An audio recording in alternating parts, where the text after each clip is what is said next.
All right, guys, so this is just going to be a quick little video on some of the congruent shortcuts and postulates that we talked about. I had some people who were absent and they were asking about it, and I figured rather than just pulling you for boiler block and talking to you one-on-one, I would just do a video to kind of cover it, okay? So, like I said, right, this is over triangle congruency, okay? So this is technically section 2 where we learn the shortcuts, right? Section 6.2 says that we're going to prove that two triangles are congruent by comparing specific combinations of side lengths and angle measures. Keep in mind, section 1 is when we talked about triangle congruency, right? Where we found out two triangles were congruent if they have 3 pairs of congruent corresponding angles and 3 pairs of congruent corresponding side lengths, right? So we are going to start with these notes here, right? And then look at some example problems after, right? But it says at the top, it says you do not have to know all 6 pieces of each triangle to prove that they are congruent, okay? And when it says all 6 pieces, right, it means we don't have to measure all 3 angles and compare them and all 3 sides and compare them. We only need to know 3 things. And there are certain things that are going to help us understand that in order to prove that triangles are congruent, and we call those postulates, okay? So for congruency, we're going to talk about 5 of them that work, 1 of them that proves something other than congruency, and then 1 that does not work. So the first shortcut we start with is side, side, side, okay? It basically states if we can prove that all 3 side lengths are congruent and corresponding, then the triangles are going to be congruent. We don't have to worry about the angles. So, for example, you might see something like this, right? We might see where these 2 sides are congruent and corresponding. We might see something where these 2 sides are congruent and corresponding, and where these 2 sides are congruent and corresponding, okay? One quick way to know, okay, we can try to use side, side, side to prove that they're congruent is if only the sides are marked, okay? So that might be one hint. If all 3 sides are marked, therefore it's probably going to be side, side, side. So that's the first one. Now we're going to look at the second one, right? The second one is side, angle, side. So for this one, right, it's very important that we realize, okay, we're dealing with 2 sides and an angle, and most importantly that the angle is on the inside of those 2 sides. So let's see what that would look like on these 2 triangles here, okay? Right now, we don't know if they're congruent or not, okay? But let's assume we have 1 side length here that's congruent and corresponding, okay? We have an angle up here that's congruent and corresponding, and then we have another side right here that is also congruent and corresponding, okay? So if we look closely now, we have a side, then an angle, then another side. In other words, side, angle, side, okay? So that's how we would use side, side, side, right? One hint that maybe might give it away is if you see an angle that's in between the 2 sides, okay? So that might be one thing to give it away. Now, let's look at the one underneath it, right? This one is angle, side, angle. And just like the one above it, right, notice what's in the middle of these 2 angles, right? So we have an angle in the middle of side and then another angle, right? So let's see what that would look like on 2 triangles. So for example, right, let's say I have an angle right here that's congruent and corresponding to this angle over here, okay? Then we have a side length here and here that are congruent corresponding side lengths. And lastly, we have another angle that's congruent and corresponding there, okay? If we look at it, we now have a angle, side, angle, just like it's told, okay? So we could now prove that this triangle is congruent to this one over here because of side, angle, side, okay? So now let's look at another one, kind of like the one we just did, right? This one also has 2 angles, right? You see that here, angle, angle, and it also has a side, okay? But the reason that these 2 right here are different is the location of that side length. Notice how for this one up here, right, we already said it, the angle, side, angle, the side is in the middle. Down here, right, it says angle, angle, side. Notice how the side is on the outside, okay? So let's see what that would look like. So for example, again, we would have 2 congruent corresponding angles there. Maybe we have another one over here in this corner where these 2 are congruent and corresponding, okay? And then we have a side length out here that's congruent corresponding. Okay. If we look at it, right, we have angle, angle, side. Again, angle, angle, side. Okay. We could use angle, angle, side to prove that these two are congruent to each other. Okay. So that's how we would use angle, angle, side to prove those triangle congruencies. Okay. And then the last one we have here is called hypotenuse leg. It should be easier to remember because it doesn't have any A's or S's in it, right? But hypotenuse legs, and you'll see it right here, only works for right triangles. Okay, that is very important. Now, what does hypotenuse leg mean? Okay, it basically means that if our hypotenuse lengths are congruent corresponding, and there's one pair of legs that are congruent corresponding, for example, maybe these two right here, it instantly proves that those two are congruent. Okay, just keep in mind, right?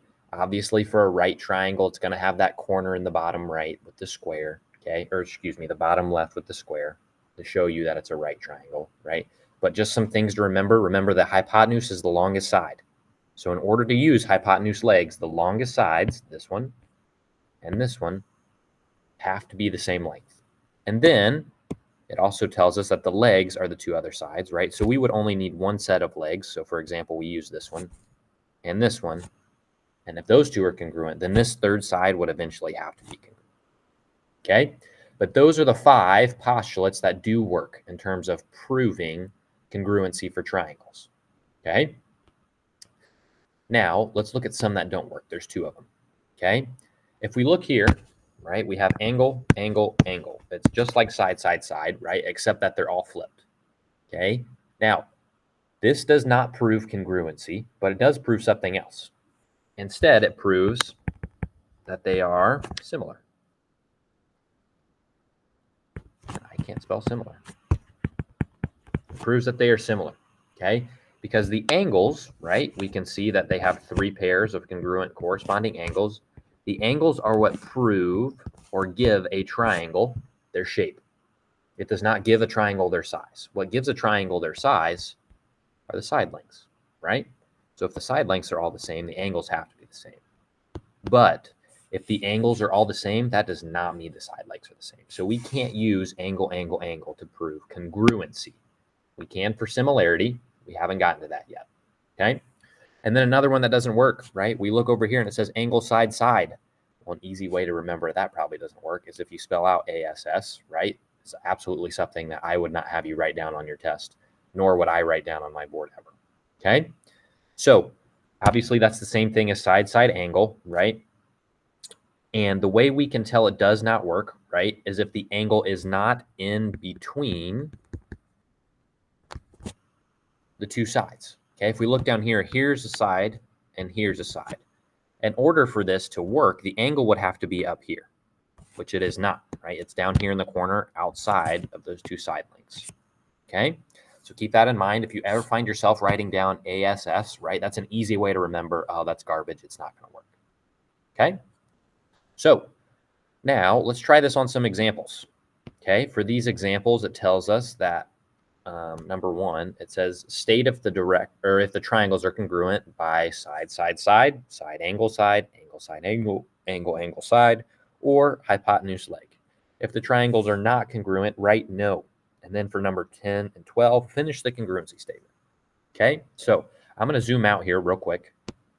Here's the page we're going to work on. If you want to pause real quick and try it on your own, literally all we're writing is these. We're not doing any math. Okay, all we're writing is these in each box. So if you want to pause it for a second, go for it. I'll give you a chance to work on these and then we'll come back and work on them. So go ahead and pause now, give it a shot. Okay, assuming that we paused for a little bit, which I highly recommend, right? We're going to go over some of these now. Okay, so for number 1, right, one thing we should notice, we have 1 pair of side lengths that are congruent corresponding, another pair of side lengths that are congruent corresponding, and a 3rd pair of side lengths that are congruent corresponding, right? So if we were to look back on the first page, it would tell us, right, that if we have 3 pairs of congruent corresponding side lengths, then it is going to be side, side, side. So there we go. Okay, well, now we look here, right? Well, we have a side. It's congruent there. We have an angle. We have another set of sides that are congruent and corresponding. Okay, so therefore, right, we need to check and see, is the angle in between the two sides? Okay, because if not, it's going to spell out something inappropriate and we can't use it, right? So let's look. We have a side, and between them is an angle. So therefore, right, this will be side, angle, side. Okay, let's look at the next one, right? Again, we have a side length that's congruent, another side length that's congruent, and an angle. But if we look at this one, right, the angle is on the outside of the side lengths. In order for it to be in between, it would have to be up here, which it is not, okay? So therefore, right, it would write out something inappropriate. We know that doesn't prove congruency, so we're just going to write no, like the directions state. Okay? And now for the rest of these, I'm kind of going to walk through them a little quickly, not crazy amount though. If we look at number 4, we see a right triangle. So instantly, I think, let's try hypotenuse leg, which means our hypotenuse have to be the same length. Check. And one pair of legs have to be the same length. Check. So therefore, whoops, excuse me. Therefore, this one is hypotenuse leg. Now let's go down here to this one, okay? For this one, I have angle, that are congruent and corresponding. Another set of angles that are congruent and corresponding, and a side length on the outside of the two angles, therefore making this angle, side. And that one does work, okay? We look at 6, right? We have side length, angle, another set of side lengths, another set of side lengths. So we have two sides with an angle in between. So side, angle, side. Okay, we look at 7, right? So for 7, we have side length, angle, side length, with an angle in between. Okay, this one we have side length, angle on the outside. Okay, so these are two different triangles, meaning we can't prove congruency. So this means no. Okay, we look at this next one, right? We have an angle that's corresponding to this angle, a side length, and another angle, right? So we have an angle, side in the middle, angle. Therefore, meaning angle, side, angle. Okay, we look at number 9, right? Again, this is a right triangle, so instantly think hypotenuse leg, but let's check. The hypotenuse are the same length, okay? We need to make sure that we have a pair of legs that are the same length, which we do, right? We have one down here, one down here. Therefore, meaning hypotenuse leg works in that case. Okay, for number 10, right, you can see I left that on there. Whoops. Right, we don't really need to write down the congruency statement. We can, right, and you already saw it. It was angle, side, right? Well, let's take a look at that. We have an angle here, another one over here, and a side length on the outside. So that's why it's angle, side, but it wants us to complete this congruency statement. So we're going to do that by writing down the corresponding angles. So angle B is the first one here. What's corresponding to angle B, or what has 2 tick marks? Angle E, right? So we can write E here because they correspond. Now we look at C.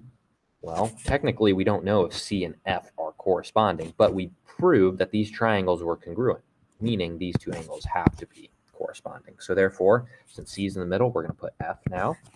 And that leaves angle A, which is already congruent to angle D. We already proved that. Whoops, excuse me. So it should be EFD. Okay, we look at the next one. One thing we should notice right off the bat for this one is that they have 3 pairs of sides that are all equal. In other words, this is an equilateral triangle.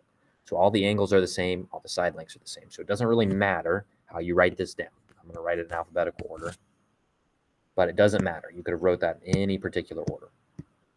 Then we can look at this last one, right? Again, we're going to look at corresponding angles. So what is corresponding to P? Angle T, right? So we can write T there. Okay, what's corresponding to Q? Well, right now, we don't know, right? So let's look at a congruency statement. We have an angle, a side, an angle. So it's angle, side, angle, as long as that follows over here, right? Angle, side, angle. So we're good. That means technically Q and S are corresponding and congruent. So since Q's in the middle here, I can put S over here. And that leaves me with U. And just to double check, we have 2 tick marks here, 2 tick marks here, meaning they are the same. So we can write TSU. Okay, so that's the first page, right? Good news. We have more on the back. Okay, so You can look at this one, right? Pause for a second, give it a chance. Same directions as we just did. So I'll give you a couple minutes. Hopefully you pause, go through this, and then we will go through it together. So pause it right now, give it a chance.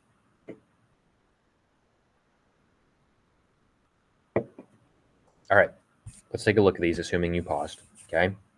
Now, this is important, right? Because if we look at number one, right, technically we see a square, and if we look really close, not even really close, we'll notice that these two triangles share this side right here. That's what we call a reflective side, okay? And a reflective side is the same length for both triangles that are sharing it, okay? So that means that this side length right here is the same length for both triangles, making it congruent. So now we have 1, 2, 3 pairs of congruent side lengths, making it side, side, side. Okay? Now if we look at number 2, right? Number 2, we have one set, we have one set of side lengths and another set of side lengths, and that's it right now, right? But if we look here in the middle, we should recall some stuff back from Unit 4, right? We know that these angles right here are vertical angles, making them the same, right? So we have side, angle, side, side, angle, side, in both triangles, right? So this one should be side, angle, side. Okay, now let's look at number 3. Now in the last problem, I told you, okay, right triangle, we should instantly think hypotenuse leg, right? So we need to check and see if the hypotenuse legs are the same. Now, if we look at this, there is nothing telling us that these two things are congruent. So we cannot assume. So it's not going to be hypotenuse leg, right? One thing we can look at, though, is that this angle is congruent to this one. And this one down here, the 90 degrees, is going to be congruent to this one, the 90 degrees. And you should notice, just like number 1, these two triangles, they share a side right here in the middle. Okay, making it a reflective side and congruent to itself. So therefore, we now have on this right triangle, angle, side, angle. We have on the left triangle, angle, side, angle. So therefore, this one will be angle, side, angle. Okay? Just because it has a right angle does not mean it's going to be hypotenuse leg, but that's always a good place to start.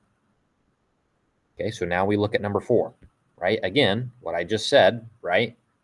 Number 4, we're looking at it, right? Got one side length, another side length. One side length, another side length. Right triangle, so instantly let's think, okay, maybe it's a hypotenuse leg, right?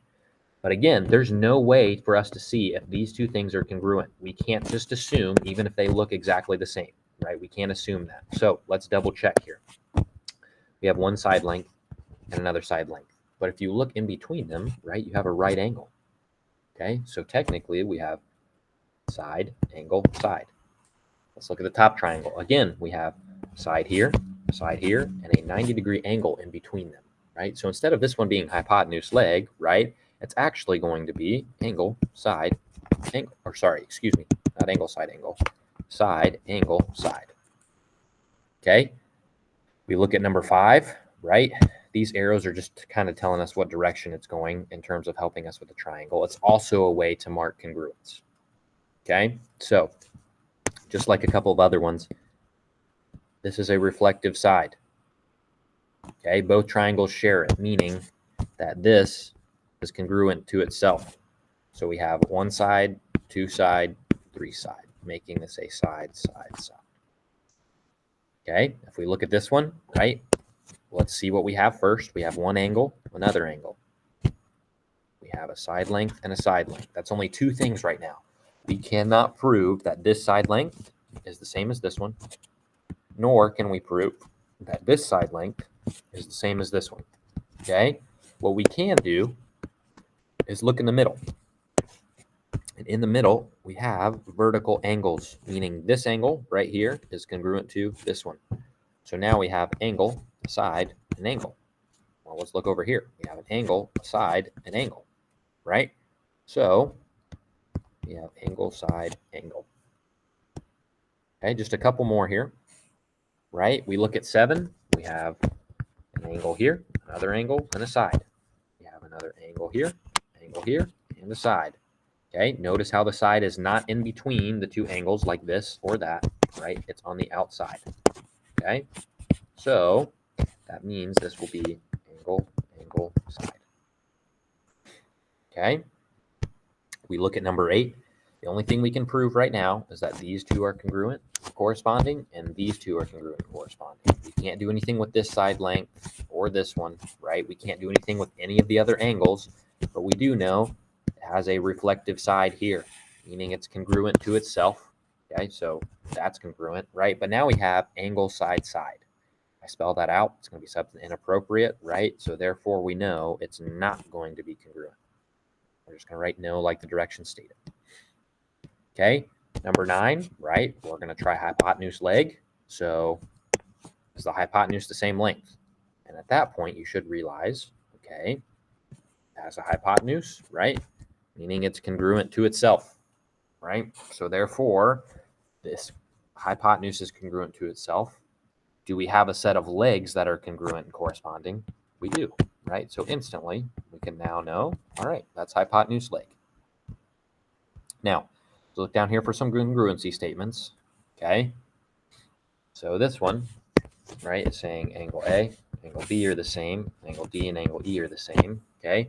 Well, in here, right, it looks like you have vertical angles, meaning this one is congruent to this one, okay? So now we're just going to write in our corresponding angles, right? So it says angle B, and since it's congruent to E or D, it doesn't really matter which one we put in there. So I'm going to put angle D.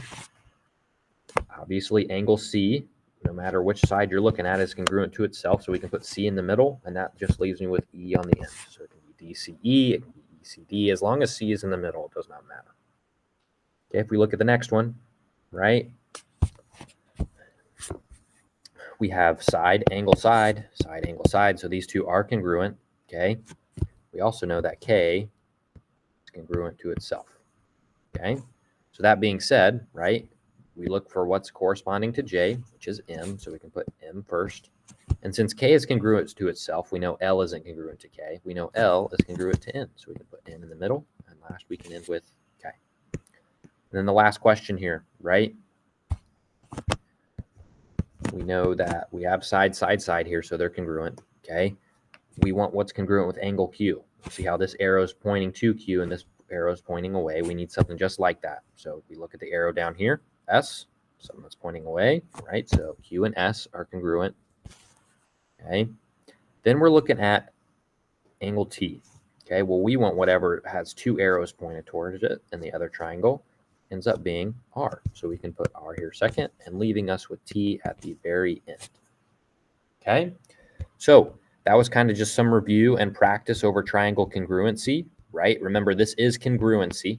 It's not similarity, right? And just for a reminder, here's our learning objective: to prove that two triangles are congruent by comparing specific combinations of side lengths and angle measures. Here are those specific combinations, right? Side, side, side, side, angle, side, angle, side, angle, angle, angle, side, and hypotenuse leg. If you watch this video and you are still confused, please reach out to me, whether it's an email, boiler block, asking me in person, whatever it may be. Okay, I want to make sure you guys have this on lock before we go into proofs, which is going to use all these postulates. Okay, so make sure you ask questions if you're confused. That's all I got for now.